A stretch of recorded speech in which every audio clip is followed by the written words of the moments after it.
Ametokea Kongo na Hamisi anasikiliza ndugu yake vizuri. Sasa mimi haazi Kongo. Labda Hamisi kaniko wewe mimi. Kwa hiyo ndo naona kanielewa.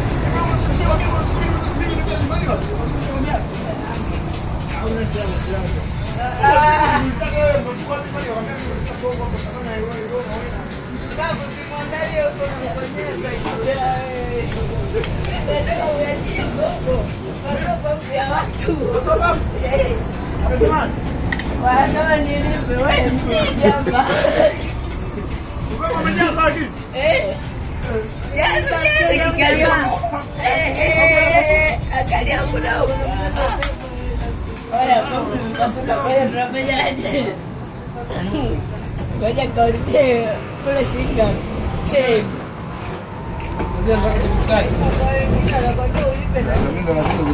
Babu nzima wakati namwona narekebisha. Ndio subscribe. Ndio napenda subscribe.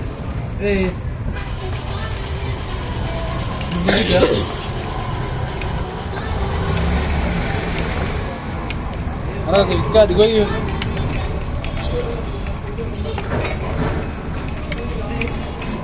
Kwa hiyo mbona ufunguki na wewe?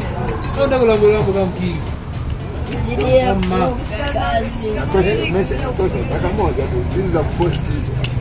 Wewe kwa hiyo Ukiweka dakika mengi.